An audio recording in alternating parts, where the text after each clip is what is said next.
Yeah, we're joined by Charlie Penner on the phone. He's the head of active engagement for Engine Number One, which is the activist seeking to add 4 board seats, 4 of its director nominees to the board of Exxon. Clearly a contentious fight. Charlie, thank you for being here. You just put out a statement where you say, as this meeting has been postponed by about an hour in terms of the results from the vote count, should be resuming in about 15 minutes, but you're not pleased with that decision. You say shareholders should not be fooled by ExxonMobil's last-ditch attempt to stave off a much-needed board change in response to significant shareholder pressure and prospect of losing a proxy contest. Shareholders have spoken. ExxonMobil should accept the result, take the vote, and move forward. It sounds to me like you felt victorious about 45 minutes ago. What's your sense of the vote count as it stands now, and why are you upset by this delay in getting those results? Thanks, Leslie. We're upset because it's been a 10-week campaign in which both sides have had more than ample opportunity to present their case to shareholders. The board has already expanded itself by adding 3 new directors, and it's time to let shareholders have their voice. And it has a very banana republic feel to call the meeting, put it on hold for an hour. We are aware that directors of the company are right now calling large shareholders and trying to get them to switch their votes. They're doing a tactic called the whittle down, where they tell one shareholder, we'll draw down your votes for this person. They tell another shareholder, we'll draw down your votes for this person, and they try to gradually whittle people down. This is beneath a company like ExxonMobil, or quite frankly any company in this country, and it's time for it to stop. It's time for it to let shareholders have their voice. They've had their opportunity to make their case. We've had our opportunity to make our case. This is beneath the company, and they should stop. They should close the polls and tell people what the results are. And just to clarify for the audience, proxy voting is different than electoral voting in that shareholders are able to change their votes until the voting has subsided. Now, just to be clear, I want to re-ask my first question again. Do you believe that your candidates were ahead in the vote count as of the recess that the meeting had at 11:15 a.m.? Yeah, I mean, unfortunately, one of the many wonderful things about the proxy system is we don't know.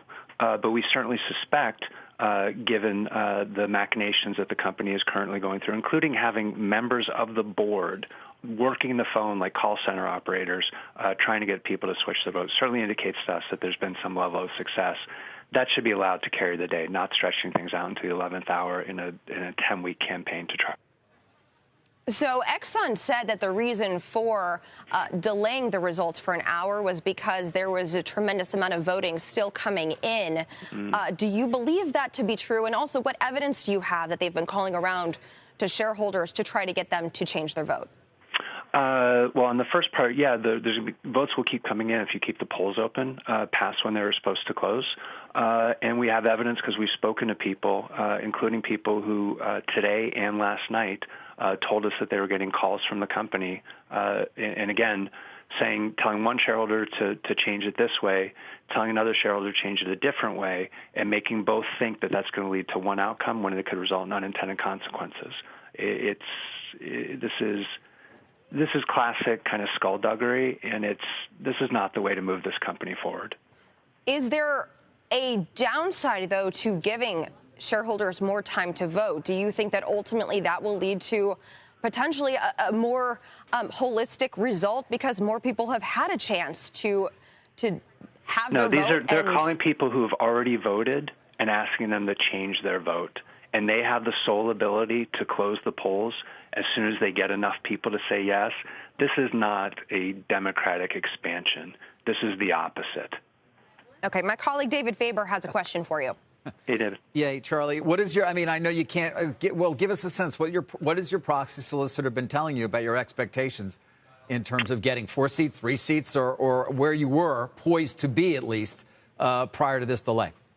You know, unfortunately, David, we don't see a not insubstantial portion of the vote that comes through registered holders, that comes through the employee pension plan, and that comes through people who vote outside of the Broadridge system.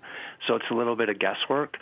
We certainly have a good shot at being some level of successful here, but only the company has that information, which again is another, we feel, kind of imbalanced factor in the process. They can see exactly right now what the vote is, right, and they know exactly when they can get enough, switch the outcome, and shut down the poll. I mean, it seemed to be somewhat of an uphill battle, but you were getting some significant institutional support.